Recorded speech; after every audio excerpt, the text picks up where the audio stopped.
चलिए दोस्तों, आज की क्लास में प्रश्नावली 1.2 को स्टार्ट करेंगे। पिछले क्लास में 1.2 का उदाहरण देखे थे, इस क्लास में 1.2 स्टार्ट करेंगे। 1.2 का जब उदाहरण बनाए थे तो 1.2 के उदाहरण में आप लोग को हम बता चुके थे कि ग्राफ के द्वारा हम किसी बहुपद का शून्यक कैसे पहचानेंगे, उसमें शून्यक कितना है कितना नहीं है, इसको हम कैसे पहचानेंगे। उसी के आधार पे मुझे भी पता लग जाता है कि बहुपद का घात कितना होगा। उसी के आधार पे मैं भी बताए थे कि अगर वो वलयाकार जा रहा है तो वो कितना घातीय बहुपद होगा, और रैखिक जा रहा है तो उसमें कितना, मतलब रेखा बन रहा है तो उसको कितना घातीय होगा। तो इस सब बातों को चर्चा करते हुए आगे चैप्टर को बढ़ाते हैं। और ये आपका चैप्टर दूसरा का चल रहा है प्रश्नावली 2.1। तो 2.1 की अगर हम बात करें तो 2.1 का क्वेश्चन देखते हैं एक बार। 2.1 का क्वेश्चन कहता है कि किसी बहुपद px के लिए, px को हम बताए थे, px कहने का मतलब पोलिनोमियस x, पोलिनोमियस मतलब बहुपद कहता है कि किसी भी चर को अगर हम लेंगे तो उसको यहाँ पे रखेंगे। जैसे मानते हैं कि p मतलब पोलिनोमियस, बहुपद किस पे चलेगा, x पे चलेगा। तो अब जो बहुपद हो, जैसे कि x square plus 2x plus 5, तो x square plus 2x plus 5 यानी x आ रहा है ना, तो x यानी वही x चर है और चर पे बहुपद चल रहा है। अगर y आएगा तो p y हो जाएगा, अगर z आएगा तो p z हो जाएगा। ठीक है, के लिए y बराबर px। उसके बाद कहते हैं का ग्राफ नीचे आकृति में दिया गया है। प्रत्येक स्थिति में px के शून्यकों के संख्या ज्ञात करें। px का कितना शून्यक है इसके बारे में बताना है। तो हम इस चैप्टर को बोले थे कि आप लोग बना लीजिएगा, होमवर्क के तौर पर दिए थे पिछले क्लास में, लेकिन चलिए जो बना लिए हैं बहुत अच्छी बात, जो नहीं बनाए हैं उनके लिए हम बता देते हैं। शून्यक देख लेते हैं। अब देखिएगा बात कि अगर हम कहें कि इसके लिए ये पहला है, ऐसे कर कर के आपके बुक में पहला दे दिया है, इसको पहला, इसको दूसरा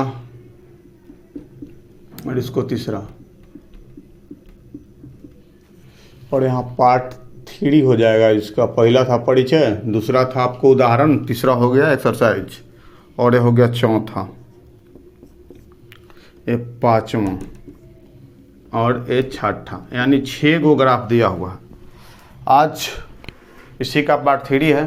पहले पार्ट में हम बताए थे कि उसका परिचय, दूसरा पार्ट में बताए थे उदाहरण, और उसी उदाहरण पर आधारित ये तीसरा पार्ट है एक्सरसाइज प्रश्नावली 2.1। तो चलिए इसमें तो शून्य कितना है, तो x अक्ष को जो बहुपद x अक्ष को कोई भी रेखा जितना बार काटे, ग्राफ जितना बार काटे, उस बहुपद का उतना ही क्या होगा, शून्यक होगा।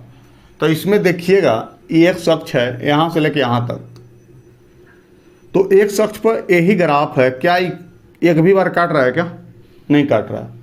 तो जब नहीं काट रहा है तो यहाँ शून्यकों की संख्या क्या हो जाएगा, इसका कोई शून्यक नहीं होगा, तो कहेंगे शून्यक बराबर 0।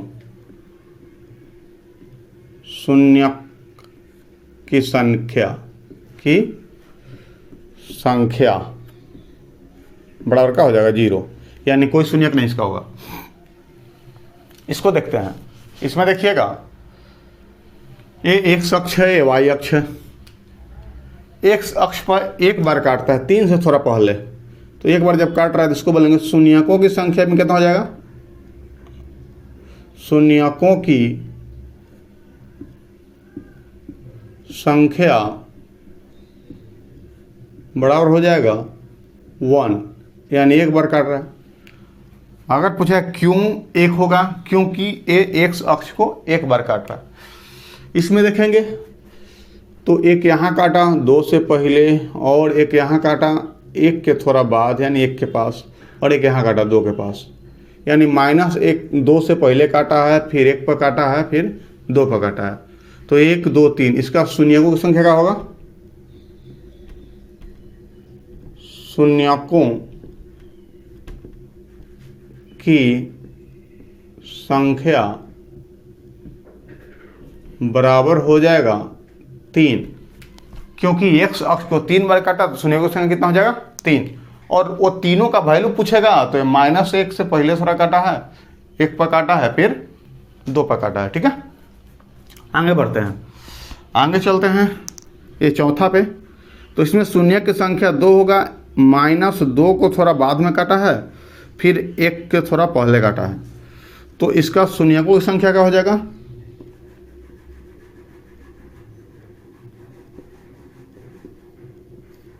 शून्यकों की संख्या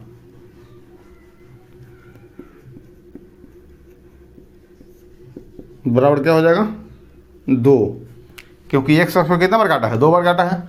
इसमें देखते हैं 1 2 3 4, यानी एक यहाँ काटा है 3 से थोड़ा पहले, फिर 1 का बाद यानी -3 से पहले और -1 के बाद काटा है, फिर 1 से थोड़ा पहले काटा है, फिर 3 के थोड़ा पहले काटा है। इसमें शून्यकों की संख्या, शून्यकों की संख्या बराबर हो जाएगा 1 2 3 4, 4 हो जाएगा। ठीक है, इसमें देखते हैं, इसमें -1 -2 -3 से थोड़ा पहले काटा है, फिर आपको -2 और 1 के बीच में काटा है, मतलब टच किया है, फिर यहाँ 1 और 2 के बीच में टच किया है, तो 1 2 3, यहाँ शून्यकों की संख्या क्या हो जाएगा, शून्यकों की संख्या बराबर 3 हो जाएगा। ठीक है, इस तरह से इसका क्या निकल जाएगा, शून्यक निकल जाएगा। तो शून्यक हो गया। चलिए हम आगे चलते हैं उदाहरण पे। ठीक है,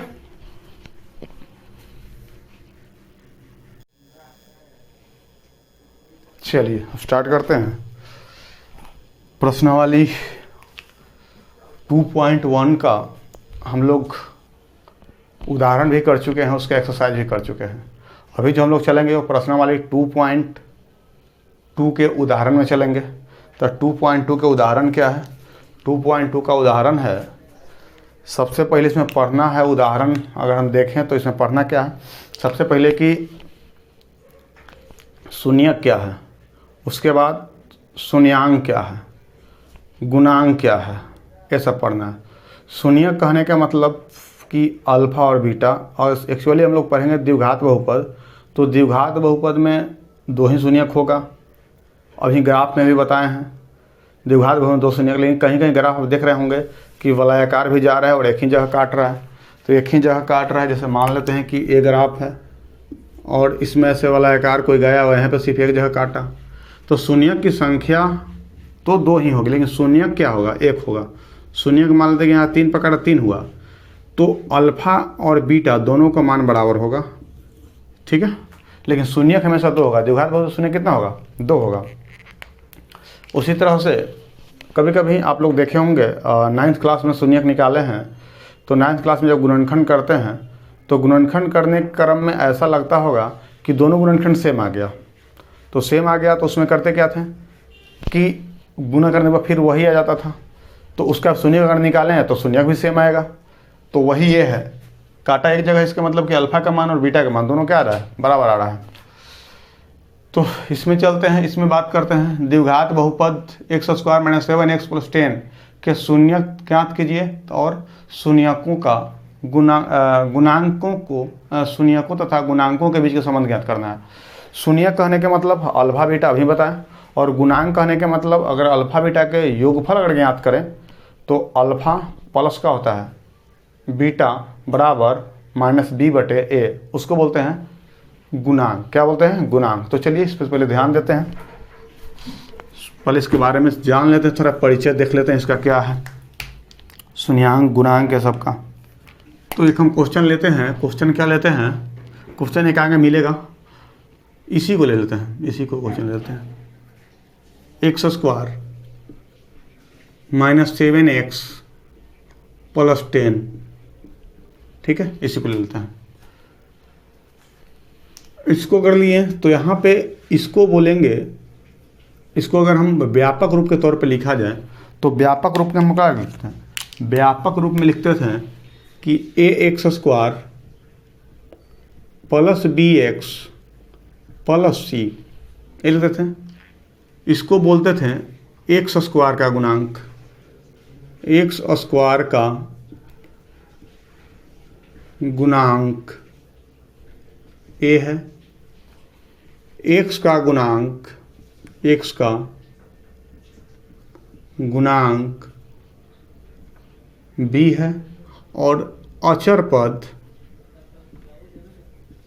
पद सी है। ठीक है, ये आपका व्यापक रूप का एक हो गया सांचा।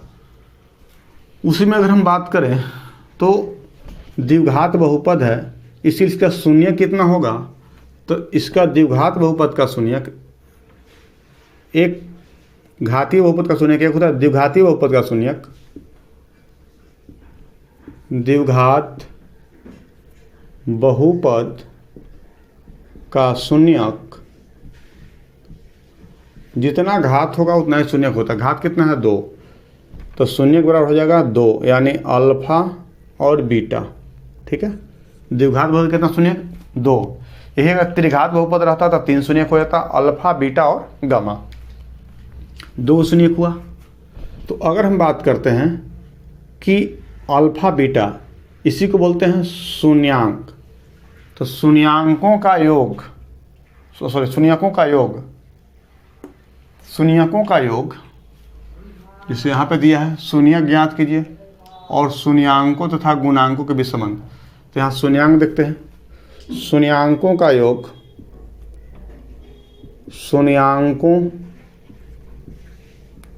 योग बराबर होता है एक्स स्क्वायर का गुणांक माइनस में और बटे एक्स का गुणांक माइनस में बटे एक्स स्क्वायर का गुणांक, यानी एक्स का गुणांक माइनस में है तो क्या है बी है, और बटे ए यानी एक्स स्क्वायर का गुणांक। कोई दिक्कत?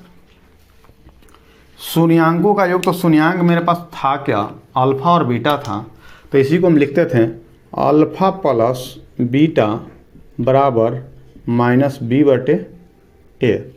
ठीक है, उसी तरह से बात करेंगे शून्यांकों का गुणनफल,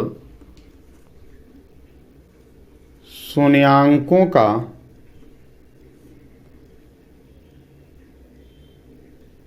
गुणनफल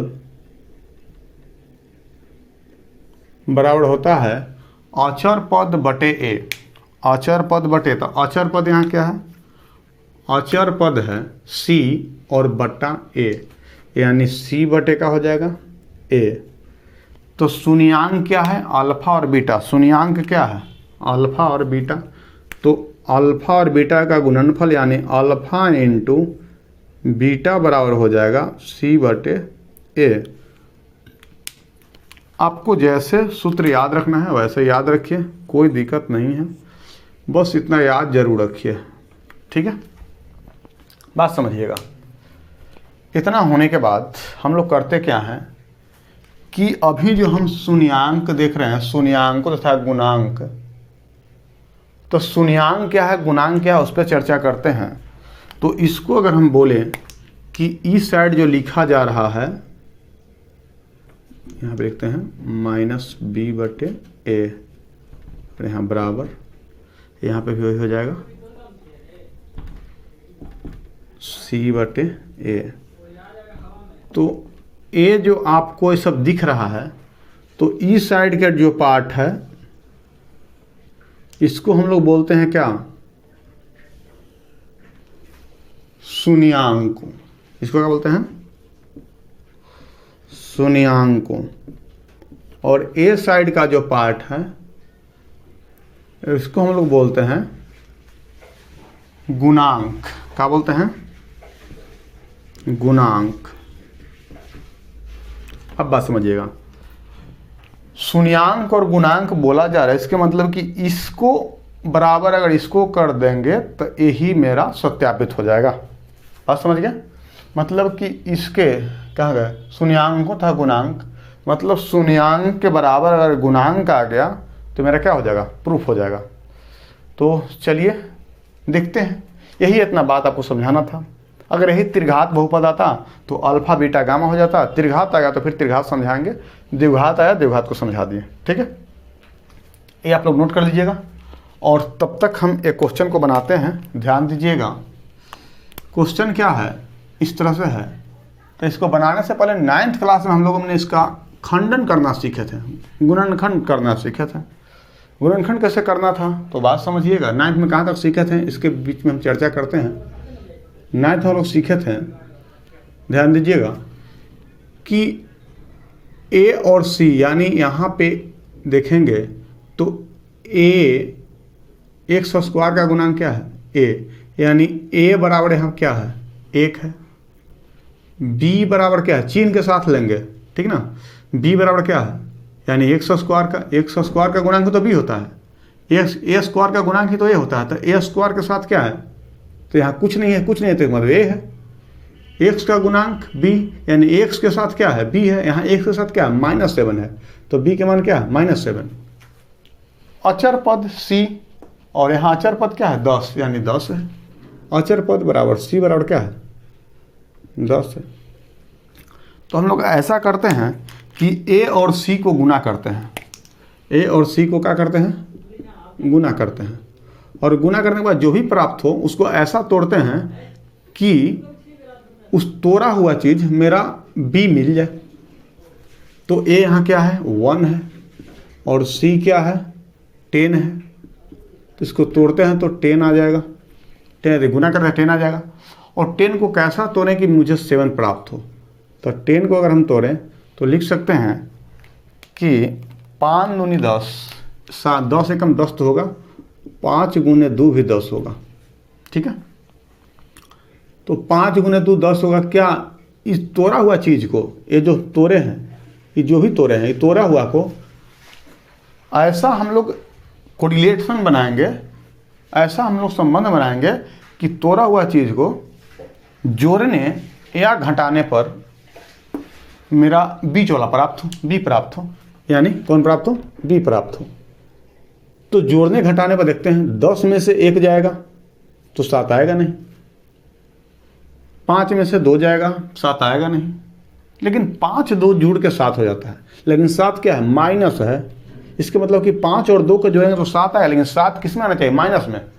तो ऐसे कंडीशन में हम लोग करते क्या हैं कि जब माइनस लाना हो तो दोनों को माइनस कर देंगे। -5 और गुने -2 गुना होकर तो 10 ही आ जाएगा, क्योंकि माइनस प्लस। लेकिन दोनों को जोड़ेंगे, -5 और प्लस -2, तो क्या हो जाएगा, -5 -2 बराबर -7। बात समझे। तो -5 और -2 के रूप में हम बी को तोड़ दिए, और मेरा मेन काम यही था, बी को तोड़ना। जब बी को तोड़ें तो देखिएगा, तोड़ा हुआ चीज़ को यहाँ लिखते हैं तो एक्स स्क्वायर तो रहेगा ही, -5 यानी x है तो -5x, -5x और -2x, दोनों जुट के 7x हो गया, 7x हो गया। ठीक है, और प्लस में 10। अब देखिएगा, 2 में से कॉमन लेंगे, ये दोनों में से और ये दोनों में से कॉमन लेंगे।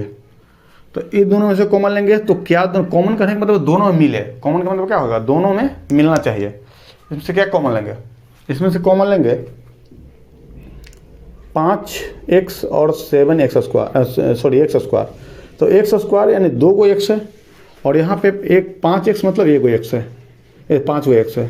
तो x और x कॉमन ले सकते हैं। तो x जब कॉमन लेंगे तो यहाँ क्या बचेगा, x बचेगा, और यहाँ पे क्या बचेगा, -5 बचेगा। वही काम यहाँ करते हैं, यहाँ पे ऐसा कॉमन लें कि हमको लेने के बाद यही बचे। बस समझ लीजिए, ए बचे, इसके मतलब कि 10 को कितना कॉमन लेंगे कि -5 बचे। तो सिंपल सी बात है, माइनस कॉमन लेंगे तब जाके प्लस किससे बनता है, माइनस गुने माइनस।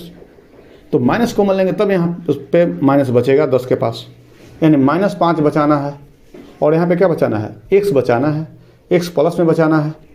तो बताइए, x बचाने के लिए यहाँ पे कितना रखेंगे, 2, और 2 लेंगे तो हो जाएगा, 2 को -2 कॉमन लेंगे तो। ठीक है, अब देखिएगा, एक चीज़ ध्यान रखना है, दोनों जगह सेम आना चाहिए तभी सही है यहाँ तक गुणनखंड किया हुआ। अब क्या करेंगे, दोनों सेम वाला कॉमन ले लेंगे, तो क्या कॉमन लेंगे, x माइनस 5 और यहाँ पे क्या हो जाएगा x माइनस 2। ठीक है, यहाँ तक हम लोगों ने 9th क्लास में पढ़े थे।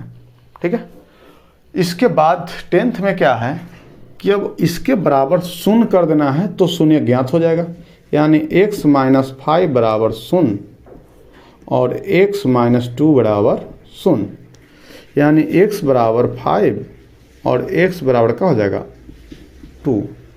ये हो जाएगा इसका शून्य। किसी एक को अल्फा कह देंगे, किसी एक को बीटा कह देंगे। बात समझे, इसको अल्फा कहते हैं तो इसको बीटा कहेंगे, कोई दिक्कत। इतना हो गया मेरा शून्य। अल्फा बीटा के जब मान पता हो गया तो यही तो काम अब करना बच गया है, यही काम करना बच गया है ना। तो ये काम को करते हैं। नीचे दिखाई देगा, नीचे नहीं मिटाने पड़ेगा,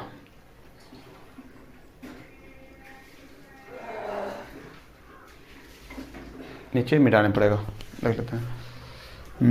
इधर इधर दिखाई देता है, हाँ इधर हो जाएगा, देखिए इधर हो जाएगा। बात समझिएगा। अब इतना शून्य ज्ञात होने के बाद, शून्य ज्ञात कीजिए तो यहाँ तक तो मेरा काम हो चुका है। और कहने के मतलब अब एक्स्ट्रा क्या करना है, शून्यांकों तथा गुणांकों के बीच संबंध। तो शून्यांक क्या है, तो शून्यांक ही तो है, इसी को तो शून्यांक बोलते हैं। तो शून्यांक क्या है, यानी अल्फा प्लस बीटा। शून्यांक क्या है, अल्फा, यहाँ पे लिख देंगे सत्यता की जांच, यहाँ पे लिख देंगे सत्यता की जांच, सत्यता की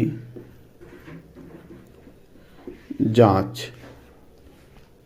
तो यहाँ क्या लिखेंगे, अल्फा प्लस बीटा, ये ना होगा, ब्लैक यूज कर लेते हैं, अल्फा प्लस बीटा।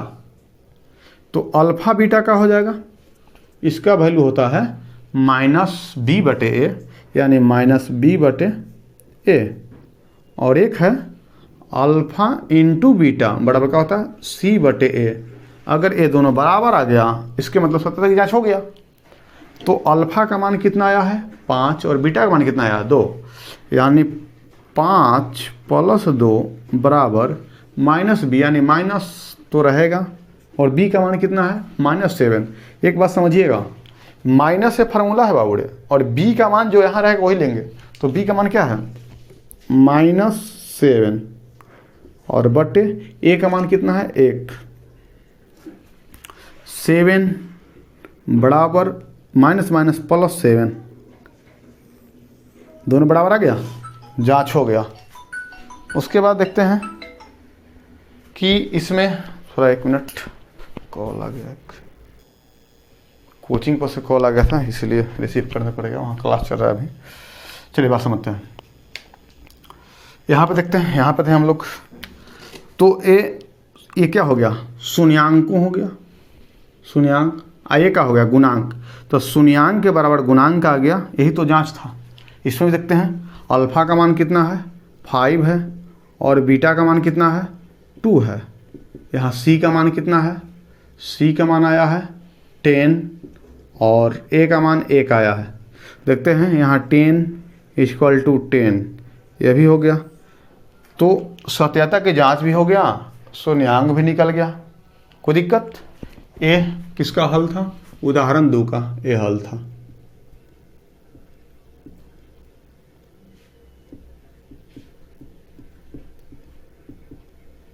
ठीक है, और ए उसका समझाया हुआ चीज़, मतलब इंट्रोडक्शन टाइप का कह सकते हैं, ये था और ये बनाया हुआ है। ठीक है, इसी तरह से आप लोग कीजिएगा। देखिए एक बार फिर रिपीट कर देते हैं। सबसे पहले कि बहुपद 2 घातीय बहुपद है तो उसका ये सांचा है, सांचा को ही कहते हैं व्यापक रूप, नमूना। ठीक है, ये सांचा में हम ये देखेंगे कि एक किस तरह से ढला रहता है। ax² + bx + c के रूप में रहता है, इसको द्विघात बोलते हैं। तो यहाँ x² का गुणांक, यानी x के साथ क्या गुना में है तो a गुना में है, यहाँ पे y के साथ क्या गुना में है तो b गुना में है, यहाँ पे अचर पद क्या है तो c है, यहाँ पे देखेंगे तो द्विघात बहुपद क्या है, तो द्विघात बहुपद आपका मतलब द्विघात बहुपद का शून्य क्या होगा, तो ये अल्फा और क्या हो जाएगा, बीटा हो जाएगा। शून्यकों का योगफल क्या होगा, तो -b/a, यानी अल्फा प्लस बीटा बराबर -b/a, यही हो जाएगा इसका c/a। इस तरह से इसका फार्मूला हो गया। इतना चीज़ आपको ध्यान में रखना है। ध्यान में रखने के बाद क्वेश्चन इस तरह से आएगा।